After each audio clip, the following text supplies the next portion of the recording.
O programa a seguir é livre para todos os públicos.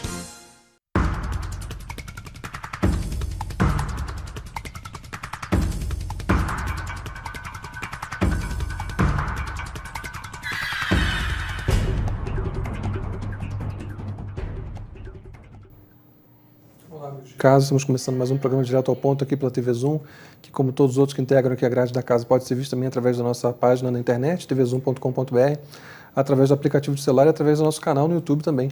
Ou seja, só não vê quem não quer. E hoje estou tendo uma satisfação grande de receber aqui um jovem bancário, 32 anos, Hugo Moreno, que foi candidato a prefeito de Nova Friburgo em 2016 e foi confirmado pelo PSTU como pré-candidato de novo a prefeito em 2020, e é um programa que me dá muita satisfação, porque o exercício da democracia envolve a gente dar voz a todo mundo, a gente abrir espaço para todo mundo, e é um candidato, um partido que geralmente não tem espaço para poder se manifestar, poder se apresentar, e às vezes cai numa caricatura, num preconceito, numa visão, enfim, que não me parece correta, não me parece sadia para a democracia, né? Não se trata de você concordar com tudo ou não concordar com tudo, mas acho que é importante conhecer. Acho importante conhecer, então me dá muita satisfação poder abrir espaço para um rapaz que eu conheci em 2016, durante a campanha, que se provou uma pessoa séria. Então, eu tenho satisfação de receber pessoas sérias aqui, concordando ou não, eu sempre falo isso, não importa, o que me importa para respeitar alguém é que a pessoa seja séria, a pessoa acredite no que está dizendo. Então, é uma satisfação grande, Hugo, receber você aqui, poder te dar espaço, te dar voz para poder se apresentar um pouco, você tem uma história de vida legal, né? E poder falar com o pessoal de casa e se apresentar suas ideias, eu acho muito importante. Te chamei para variar em cima da hora, eu te agradeço por ter aceitado, peço desculpas pelo convite tão em cima da hora, mas muito obrigado por ter aceitado o convite. Eu quero agradecer aqui ao Márcio, né? Quero agradecer a TV Zoom, né? Aos funcionários e dar um alô aqui para todos os telespectadores da TV Zoom, que em 2016 foi um dos órgãos de imprensa, né? Da mídia da cidade que mais deu espaço, não só para a minha candidatura, mas para todas as candidaturas de forma isonômica, de forma igualitária. Então é um prazer estar aqui contigo, né, um jornalista também que trabalha dessa maneira, né, de uma maneira séria, de uma maneira comprometida com a verdade. Não é isso? Obrigado a você, Hugo, pelas palavras. Hugo, quando o PSTU divulgou o release da sua pré-candidatura, listou a sua biografia, e eu achei bastante interessante ali algumas coisas que eu não conhecia. Eu queria abrir espaço para você poder se apresentar. Acho importante, você jovem, já segunda, agora uma pré-candidatura, né? Já foi candidato outra vez, mas acho importante você poder se apresentar, contar um pouco da sua história, pessoal de casa. Você é friburguense? Conta para a gente um pouquinho como é que você, a sua trajetória pré-2016 de preferência. Então, minha mãe é de Bom Jardim, né, mas veio para Friburgo com 10 anos de idade, né, da zona rural de Bom Jardim, e essa região toda sofreu muito com o êxodo rural, né, por conta do declínio da cultura do café, etc. E minha mãe veio morar aqui, meu pai já nascido em Friburgo, né, ali na rua Santo Inácio, e meu pai metalúrgico, minha mãe dona de casa, foi costureira, né, auxiliar de serviços gerais, agora recentemente aposentada. E eu me criei no Cordoeira, né, o bairro aqui da cidade também, que se cria muito preconceito, né, infelizmente, em relação a todas as comunidades pobres, né, e eu me criei ali, né, estudei em Friburgo esse tempo todo, em escola pública, tive a oportunidade de cursar História, né, logo após o ensino médio eu consegui fazer História na extinta Santa Doroteia, e é triste dizer que uma instituição daquela terminou na cidade, né, criou um vácuo, um vazio cultural muito grande. Na época nós tentamos, eu já estava formado, mas houve todo um movimento para que a instituição permanecesse aberta, inclusive uma proposta de que ela fosse encampada, né, pelo Estado, ou exatamente, ou por uma outra instituição já existente, Estado, ou pelo governo federal. Infelizmente isso não ocorreu. É muito triste, é um vácuo enorme. Acho que a gente ainda não percebeu isso, né? A hora que começar a faltar professor, realmente em larga escala na Nova Friburgo, o pessoal vai ter uma noção do vácuo que deixou a Faculdade de Filosofia. Por enquanto ela tem muita gente formada, muita gente aí estão se aposentando, mas os professores conseguem ainda dar conta. mas esse vácuo na formação de professores, acho que é uma coisa que a gente não atentou ainda para a seriedade do que vai vir pela frente em Nova Friburgo. A hora que realmente não houver mais reposição para o pessoal que está se aposentando, tem muito professor que já está próximo de se aposentar. A Faculdade de Filosofia realmente um berço de muito mais do que formação acadêmica, de formação humana, né? Um trabalho de pessoas visionárias, Cosmélia, à frente do tempo dela. Enfim, eu acho que o vácuo, o apagão que vem pela frente, a gente ainda não percebeu, ainda não se deu conta. E você pagou a própria faculdade, né? Como é que foi isso? Me conta como é que foi a sua... Não foi fácil para você conseguir fazer aquela faculdade, né? Não foi fácil, né? Como outros jovens da classe trabalhadora, né? Com essa situação, meu pai faleceu quando eu tinha 6 anos de idade. Então, 6 anos? 6 anos de idade. Né? Teve um linfoma, e aí um câncer assim, tinha 6 anos, eu sou caçula, tenho 2 irmãos, e minha mãe, ela, né, com muita batalha, ela conseguiu, né, dar sustento, mas nós tivemos que começar a trabalhar muito cedo. Né? Então eu passei trabalhando no escritório de contabilidade durante o dia, estudava à noite. Trabalhava como? Trabalhei de office boy nesse escritório de contabilidade, né, na cidade, então percorria as ruas, fazendo serviço de rua. Estudava à noite, estudei no Zélia Cortes, no curso noturno, o ensino médio eu fiz à noite. Mas aí, quando eu iria entrar na faculdade de imediato, eu fiquei desempregado. Foi minha primeira experiência, assim, a experiência do desemprego. Eu tive que, né, adiar essa entrada na faculdade por 1 ano, depois eu consegui outro emprego, eu pude pagar a própria mensalidade, né, dessa maneira, assim. Então, outros empregos, outros trabalhos. Fiz o concurso do Banco do Brasil e fui chamado no final da faculdade, no término do curso de História. Eu fiz o concurso em 2007, quando foi em 2010 eu fui chamado para tomar posse no Banco do Brasil. Tomei posse em Cantagalo, fiquei 2 anos lá, depois eu consegui vir para a agência do centro. Então, e você... Aí no final foi mais tranquilo porque Sim. Trabalhava uma jornada menor, né? Ficou mais durante a maior parte da faculdade foi uma batalha, mas é o que a maior parte dos jovens, né, aqueles que têm oportunidade de estudar, passam por isso, né? Então a gente olha para trás, mas olha de uma maneira assim, como parte da nossa vida, né? Não lamentando aquilo que a gente viveu, mas valorizando sim o trabalho, o esforço. E o convívio no meio acadêmico ali na universidade, na faculdade de História, casou com as ideias que você já tinha de mundo? Mudou a tua maneira de pensar de alguma forma? E eu já emendo a segunda pergunta: você exerce a profissão de historiador, quer dizer, professor de história ou pesquisador, enfim, você tem trabalhado com esse lado também da história, ou só hoje em dia a sua carreira é só mesmo no banco? Então, na faculdade, né, a gente, quando tem acesso a uma vida acadêmica, muito do conhecimento mesmo filosófico, isso fortalece muito, né? Eu sempre tive muito interesse, desde muito jovem, à leitura, né? Inclusive a militância política é anterior à faculdade.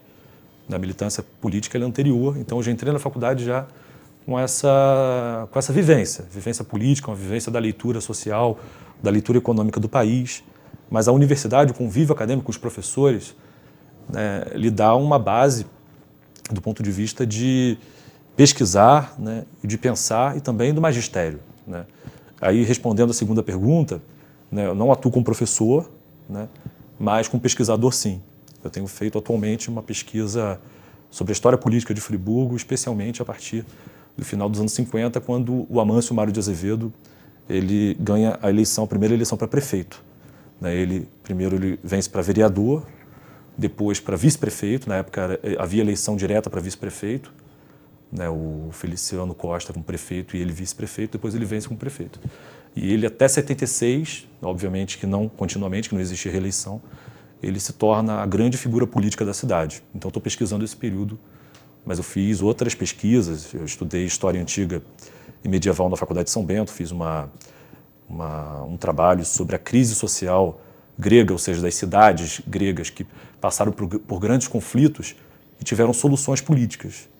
2 soluções foram encontradas pelas cidades gregas. Uma delas foi a legislação, né, que deu base, inclusive, para a democracia de Atenas e de outras cidades. A outra foi a subida do poder de figuras autocráticas que se colocavam como sendo representantes do povo. né? Então, foram saídas para aquele momento da crise da aristocracia. Então, que ainda reflete até hoje, né? Se a gente for para pensar, dá para fazer analogias. Que a crise, né, a gente estudou isso, a crise ela significa momento de decisão. É quando um paciente, isso vem da medicina, quando o paciente está no momento crítico, momento de crise, ou ele melhora ou ele piora, é um momento de decisão. A crise tem essa raiz. Então a crise grega foi essa, foi um momento de decisão. Então foram saídas diferentes. Então essa foi uma outra pesquisa. E durante a faculdade de História, da graduação, eu estudei o movimento metalúrgico de Friburgo, o movimento operário. Sempre tive uma paixão muito grande pelo movimento operário, né? Eu fui metalúrgico, né, durante um período. Meu pai foi metalúrgico, então... no próprio PSTU, né, nós temos a nossa origem política, uma origem operária, né? Então essa paixão pelo estudo do movimento operário em Friburgo tem uma história riquíssima do movimento operário, né? O professor Rico e João Raimundo fizeram pesquisa a respeito disso, o professor Vitor Emerick também, falando sobre futebol e luta de classes. Então existe toda uma escola de estudo do movimento operário com lacunas ainda. E eu estudei o movimento metalúrgico, eu pretendo retornar a ele depois que eu acabar essa pesquisa sobre a situação, sobre a política da cidade dos anos 60, 70. Essa pesquisa que você está fazendo, você pretende transformar em livro? Pretendo sim. É uma vontade que eu tenho, né, de transformar em livro. Seria interessante publicar isso, né? Isso.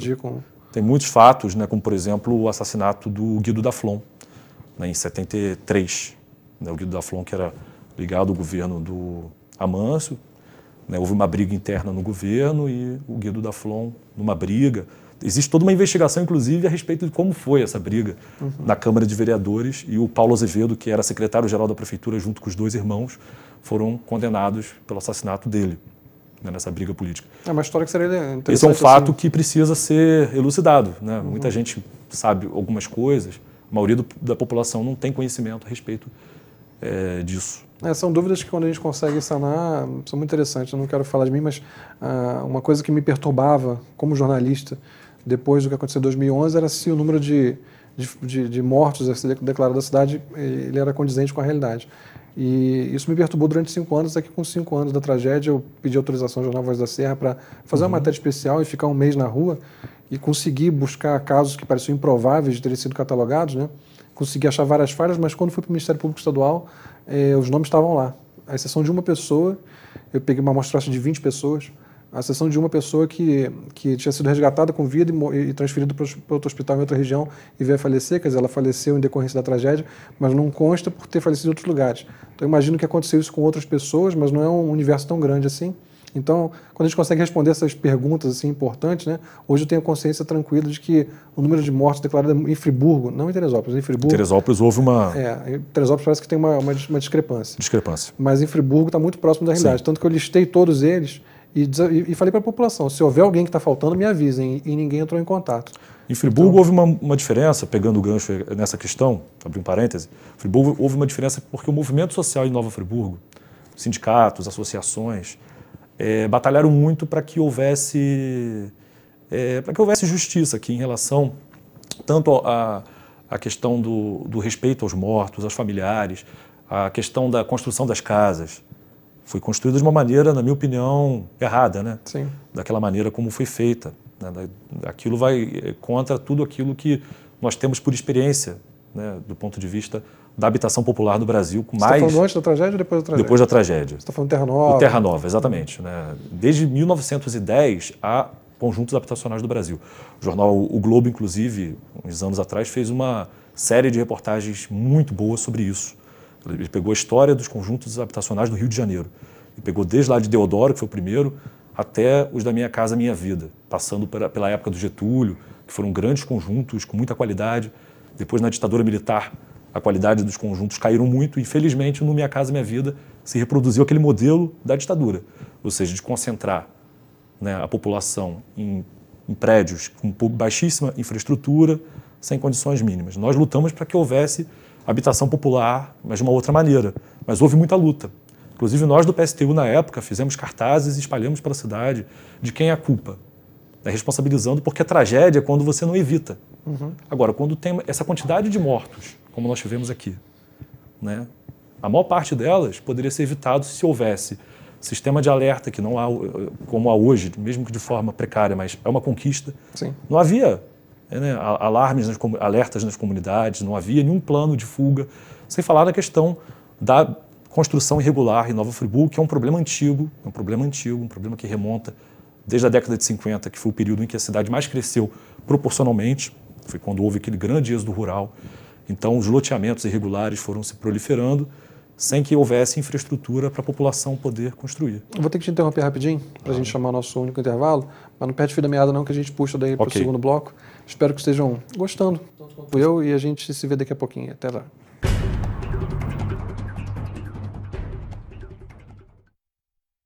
Acesse tvzoom.com.br e fique por dentro das principais notícias de Nova Friburgo. É o jornalismo de 19 anos com a marca TV Zoom, agora também em um portal de notícias. tvzoom.com.br, a sua notícia na internet.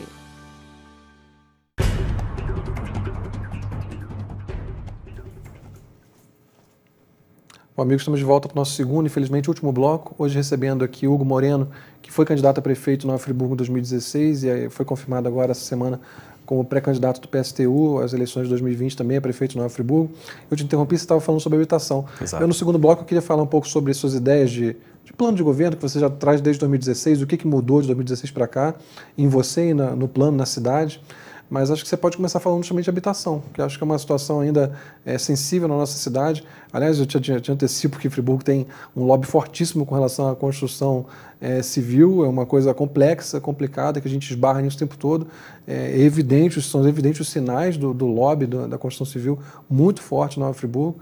Então, eu queria que você falasse um pouquinho sobre essa situação, falasse um pouquinho sobre essa questão de habitação em Nova Friburgo, sobretudo habitação popular, sobretudo, porque, claro que existem casos de luxo, mas não, acho que não é tanto o nosso enfoque aqui, né?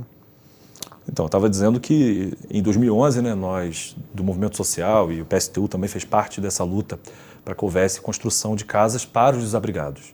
Mas o problema é que o déficit habitacional em Friburgo não foi resolvido, porque tem toda uma gama, né, a população ela sofre com a questão da falta de acesso, né, aos imóveis, os financiamentos pelos bancos, né, dificilmente a população mais carente ela consegue ter acesso se não houver projetos governamentais. E não existe na nossa cidade projetos de habitação popular no momento. E não existe também estatísticas. Então, o primeiro passo, isso para todos os elementos do nosso plano de governo, é ter acesso às estatísticas, porque um plano ele tem que estar calcado na realidade. Então, nós temos que investigar, né, qual é a lacuna, qual é o déficit habitacional em Nova Friburgo, da população de baixa renda que paga aluguel, que está sem condição de... E nessa situação que nós estamos vivendo de crise econômica no Brasil, de desemprego, né, a população vive no desespero de não conseguir pagar, né, aluguel. Então, é compromisso de governo que nós nos propomos a construir, né, um governo dos trabalhadores para o povo, é a questão do acesso à habitação digna, né, à casa própria. Você sabe, Hugo, que eu entendo que a grande ressalva que a população tem em relação ao PSTU e algum outro partido é muito em relação ao como, né? As propostas, muitas vezes as pessoas gostam, mas se perguntam como vai fazer isso, como não vai fazer. Nas campanhas presidenciais, que acabam ficando muito famosas, sempre fala-se de interromper pagamento de dívida e coisas assim. Mas na esfera municipal, que depende muito de repasses estaduais, que não dá para contar muito com eles nesse momento, e depende também de repasses federais. Na esfera municipal, como é que você consegue rearranjar o orçamento, mais no primeiro ano já arredando o orçamento votado para o governo anterior, mas como é que você consegue trabalhar com esse orçamento municipal para cumprir as ideias principais do plano de governo de vocês? Então, eu te peço para você apresentar essas ideias e dizer como pode ser feito, porque acho que a grande ressalva é essa, o pessoal, poxa, mas como é que vai fazer isso? A preocupação econômica, muitas vezes, é uma barreira que faz a população não considerar muito o PSTU, por exemplo, e outros partidos, mas eles não falam em economia, parece que é só redistribuir, mas como fazer esse bolo crescer também, como financiar essas obras? Então, a questão da habitação, né, é essa questão da construção de habitações populares. Existem vários terrenos que já são do Estado e da Prefeitura, então você tem a possibilidade de alocar a população ali. E com projetos inovadores, mutirão. Né? Você tem a possibilidade. O João de Barro no Cordoeiro, por exemplo, nos anos 80, foi feito através de mutirão. Então você reduz muito, né, o custo da habitação popular. Então essa é uma questão. Então é possível construir a questão da saúde, né, que é a questão mais sentida, o que nós vemos e essas denúncias, né, e que está se demonstrando como comprovadas, né, de superfaturamento de medicamentos. Né. Nós temos, por exemplo, obras, né, faraônicas que, sem necessidade, por exemplo, posto de saúde do Cordoeiro. Eu moro lá, eu posso dizer, porque sempre utilizei do serviço. Eles fizeram um absurdo a Prefeitura de Friburgo. Tirou o posto de lá, fez uma obra sem necessidade e está parada a obra. Então nós temos essa situação. Quanto tempo está parado? Está parada pelo menos desde outubro. Ela sempre esteve, ela nunca andou a obra, na verdade. Ela continua, e atualmente ela está parada de fato. Parece que desde setembro, outubro... Você ainda mora no Cordoeiro? Moro no Cordoeiro ainda. O pessoal sente os efeitos disso? Como é que é? Sim, porque é um posto de saúde, um centro de saúde que atende não só a comunidade do Cordoeiro, atende o Baripu, o bairro Ipu, a Ponte da Saudade, o Catarcione, o Pericê. Então, uma população imensa, com a questão das especialidades, né? Então, tem clínicas médicas ali. Então, queria entrar na questão fundamental do nosso programa para a saúde, que é... Isso parece ter um clichê, mas isso é importantíssimo bater nessa tecla. Não é através de colocando todo o atendimento em um hospital que se resolve. Não é através de UPA que se resolve a questão da saúde. É o atendimento básico. É você ter condição, a população ter acesso à saúde no seu bairro através da estratégia de saúde da família. Né? Então, a questão e a questão do concurso público. Concurso público para a área de saúde. Desde 2007 não é feito um concurso público. Né? O SUS foi uma grande conquista do povo brasileiro. Quando nós falamos em Conselho Popular, né, parece uma coisa utópica, mas em São Paulo, nos anos 80, a população construiu conselhos populares de saúde e ali conseguiram conquistas. Então, o nosso programa é baseado nisso. Conselhos populares onde a população possa acompanhar de perto a administração municipal, né, o investimento na prevenção. Nós temos hoje, por exemplo, uma epidemia de sarampo na cidade, um surto, mas com vários casos comprovados, porque as pessoas não conseguem achar vacina. Chegam no posto de saúde e ficam horas e horas e horas a fio lá esperando. Então é uma situação caótica que é possível ser resolvida. Embora a questão da vacina seja um pouco também de outras esferas, né? Exatamente. Depende... Exatamente. E entrar nessa questão, porque o PSTU bate no presidente, no Bolsonaro. Como que se governa se enfrentando com o governador e com o presidente? O que eu respondo é o seguinte, o governo federal, o governo estadual tem obrigações com o município. Não é através de bajulação que se consegue as coisas. Inclusive, bajulando a situação que Friburgo está, né? Essa relação de bajulação entre prefeito e governador, Friburgo só tem retrocedido. Então não é bajulando. É exigindo os nossos direitos enquanto município que tem a população brasileira residente aqui. Na educação, a mesma coisa. Concurso público para convocar os concursados. Concurso 2015 praticamente não houve. Houve porque questão de Ministério Público, de pressionar. Então, existe hoje uma carência de profissionais de educação. A questão de aumento de salários também para os servidores é fundamental. Hoje o piso salarial do município, em alguns cargos, recebendo menos do que o salário mínimo, como, por exemplo, o pessoal, os funcionários da educação, exceto os professores das escolas. E aí eu quero entrar, porque não dá para dizer todo o programa, mas pelo menos, e transporte também, eu gostaria de tocar nessa questão. Tem que se enfrentar a questão do monopólio privado do transporte em Friburgo. E a nossa proposta é a municipalização do transporte municipal. E aí nós temos todo um plano para isso, que durante esse processo de pré-campanha e durante a campanha eleitoral nós queremos aprofundar e levar para a população. Porque uma empresa que já tem passado por vários donos, uma empresa que recebe recursos da prefeitura através de subsídios, uma empresa que tem um transporte, uma passagem cara, né, para a nossa população, não pode continuar da maneira que está. A municipalização em que termos? Assim, municipalização é o fim da concessão. Criar uma empresa própria, é isso? Fim da concessão. A prefeitura assumir o serviço de transporte. É assim na Europa. Não é se apropriar do que já existe, mas criar uma empresa própria. Seria aí isso? A questão contratual, a questão de como... Porque, na verdade, é uma prestadora de serviços, né? Então, todo o recurso que ela tem de ônibus, tudo, na verdade, foi conseguido através do recebimento de passagem. Então, isso tudo tem que se ver a maneira que vai ser feita e nós temos muita responsabilidade com os nossos planos. Tudo que nós estamos propondo é algo factível, né? Queremos pegar as experiências que existem pelo mundo e queremos dizer... É possível, sim, é possível ter uma cidade com transporte decente, com mobilidade, porque as pessoas têm deixado de andar de um ônibus, têm se endividado, quem pode, para comprar um carro, e a cidade não anda mais. não tem mais condição de... Ela está asfixiada do ponto de vista... Vocês pensam em plano de mobilidade urbana também? Exatamente. Nós temos todo um plano desse. E Curitiba, na década de 70, implementou um sistema de transporte que foi copiado. Primeiro pela Colômbia, né? Depois pelo Rio de Janeiro.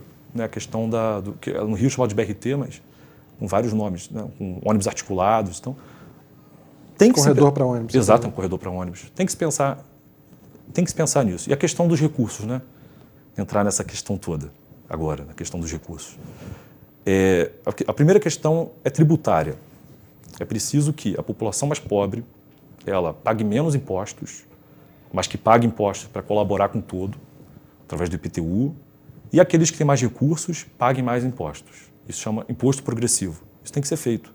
O sistema tributário brasileiro ele é perverso nesse sentido, porque os mais pobres é que pagam mais porque tudo que consome ele acaba pagando de imposto, a maior parte incutido. Você está falando de uma reforma do Código Tributário, de novo. Exatamente. Você acompanhou que houve uma reforma recente, Sim. E acho que houve avanço nesse Código Sim. Tributário, por mais que estejam tentando modificá-lo agora para atender a interesses específicos, mas nitidamente houve avanços. Você tem acompanhado essa reforma? Tenho acompanhado, mas eu acho que foram avanços muito tímidos, porque para poder ter arrecadação de fato para o município, porque não se pode só depender de verbas. Porque tem muita zona sombreada, sabe que tem muita parte de Nova Friburgo que não arrecada. Mas é isso, essa é a questão toda. Tem muita parte que realmente não arrecada nada, tem muito bairro que é deficitário. Isso. E assim, acaba sendo uma das missões de Nova Friburgo de aumentar a arrecadação sem ser injusto, no meu entendimento, é você conseguir alcançar todo mundo, mesmo que de forma progressiva. Claro. E também faturar os serviços do SUS que muitas vezes não são faturados. Né? Você presta muito serviço aqui em Nova Friburgo que não recebe por eles, do SUS, porque não foi informatizado o sistema e, olha, são promessas que a gente ouve Isso. há muito tempo. E continua essa promessa, né? No final do governo... Todo mundo fala em saúde da família, mas ninguém realmente investe nisso. No final do governo agora ele está dizendo que o prefeito está dizendo que vai informatizar o sistema. Então é um absurdo. Espera-se o último ano para dizer que vai informatizar. Né? Mas a questão tributária, no nosso entendimento, né, tem que dar um passo além na questão tributária na cidade. Ou seja, você está falando de recursos próprios, né? Você está recursos próprios. De aumentar a arrecadação municipal Exatamente. Porque o que acontece? Os recursos externos, você tem variáveis da economia brasileira. Né? Infelizmente, você tem... quando se depende apenas de recursos externos, a possibilidade da prefeitura fazer é muito baixa, do ponto de vista. Então é preciso, sim, ter uma arrecadação maior. Isso passa até pela confiança que a população tem na administração pública. Né, a questão da contribuição, né, com todo. Né? Acho que isso é fundamental. A população ter confiança, né, que é uma administração dela, né, de contribuir para ela. E aqueles que têm mais, né, aqueles que têm atividade econômica no município através de ISS, de outras maneiras, mas principalmente do ponto de vista do IPTU, poder contribuir mais com a municipalidade, porque tem condições de contribuir mais. Então, pelo que você falou, eu ia perguntar sobre sua opinião em relação ao OS, administração terceirizada de saúde. A forma como você falou do transporte coletivo já me dá a entender que você não suporta esse tipo, não apoia, quando eu quis suporte no sentido inglês, não apoia esse tipo de ideia. Estou errado? Não? De terceirização, você prefere a administração direta dos recursos. Né? Bom, é uma experiência que tem dado errado. Né? Isso não é uma questão de ideologia, de gostar ou não de privatização, de gostar ou não de terceirização. A terceirização do sistema de saúde, as OS, tem se demonstrado como sendo algo que tem sugado os recursos, né, da saúde. O Estado é a prova disso. O Estado do Rio de Janeiro tem hoje uma saúde completamente destruída por conta de ter entregado na mão de empresas, chamada de OS, mas não tem nada de social, são empresas privadas para a administração. Você tem o lucro daqueles que administram. Então não tem como isso ser mais eficiente. Sem falar na questão dos funcionários que ficam sem receber. Então a questão da saúde é fundamental também, ser veemente contra, por isso que eu falo da questão do concurso público, né? Ser veementemente contra. Essa necessidade está identificada há muitos anos. Esse governo realmente nem tocou no assunto, o governo passado ainda mencionava, embora não tenha concretizado, mas é uma carência enorme. E na verdade, a gente sabe que a precarização, né, das relações de trabalho na prefeitura, a distribuição de gratificação, nomeações, têm sido utilizados como moeda de troca para assegurar a base. O nosso tempo está esgotando, não tem como falar muito, mas você, quando fala em municipalização do transporte coletivo, por exemplo, você sabe que muito empresário fica assustado, fica com medo do que mais pode vir por aí. A gente vê sempre o PSTU falando por a classe operária. Mas o que vocês teriam a dizer para o empresário friburguense, para o empresariado friburguense? A razão para eles terem medo do PSTU é uma relação não sei, uma concorrência, uma relação de adversário, ou é uma relação que pode ser colaborativa de alguma forma? Eu acho que é importante falar para quem vocês não falam. Normalmente dar a voz. Se há razão para terem medo de uma candidatura de vocês, ou há como ser conciliatório isso? Quer dizer, o que você teria de dizer para o empresariado friburguense? Acho que o pequeno empresário, ele sofre, né, da mesma maneira que o trabalhador, da maneira geral, né, o povo, né, ele faz parte do povo, né, o pequeno empresário. A questão é que os grandes empresários, infelizmente, eles criticam tanto o Estado, né, eles falam tanto da importância do liberalismo, de acabar com o Estado, diminuir o Estado, mas eles dependem sempre do Estado, impressionante, né, vivem dependendo do Estado. Então, nós queremos ter uma relação assim de independência do ponto de vista do povo em relação à administração, ou seja, a administração é uma administração popular. Porque os empresários de Nova Friburgo, os grandes empresários, têm administrado a cidade há quanto tempo? E os resultados estão aí. Então, não é uma questão de estar pregando aqui um confronto, um conflito, de uma maneira gratuita. Não é isso. É estar a fim de que os interesses do povo, os interesses dos trabalhadores, os interesses daqueles que mais sofrem, sejam atendidos. Né? Se os empresários forem contra esses interesses, nós não vamos estar, assim, nos submetendo a esse tipo de pessoas que querem simplesmente se beneficiarem de uma situação caótica como está a nossa cidade. A questão da água, por exemplo, nós vamos tentar não, né? O nosso programa é o fim da concessão da água. Hoje a população está pagando uma conta de água absurda. Mas o contrato é até 2039. Então, como fazer exatamente. Isso? É possível. É possível desde que se prove, e é possível provar que eles estão quebrando contratos. É possível. Estão quebrando contratos. Eu fiz um vídeo em frente ao Rio Bengalas, no coração da cidade, a quantidade de esgoto que está sendo despejado no rio é imensa. Quem fiscaliza a questão das estações de tratamento? Não há fiscalização. Então, nós ficamos sem água lá no nosso bairro durante meses, em 2018, sem água. A população até entrou na justiça, conseguiu ganhar na justiça. Entendeu? E cadê a fiscalização em relação à concessão da água? Hugo, o nosso tempo estourou, mas eu vou te dar um minutinho para você direcionar o pessoal de casa e poder passar uma mensagem para eles, e aí a gente encerra o programa de hoje. Já te agradecendo por ter aceitado. Peço desculpas por a gente não ter conseguido falar sobre tudo, o tempo passa rápido aqui, mas um minutinho para você poder falar com o pessoal de casa para a gente poder encerrar. Eu quero dizer que nós, do PSTU, nesse ano de 2020, queremos apresentar uma candidatura, pré-candidatura, né, que esteja vinculado aos interesses da população mais pobre, né, dos trabalhadores. Quero dizer que Hugo Moreno, né, se coloca, né, como pré-candidato numa situação que não é simples, é uma situação muito difícil, com concorrentes muito poderosos, mas que nós achamos que é necessário levantar propostas que sejam diferentes das demais, propostas que levam à solução dos problemas mais sentidos pelo povo.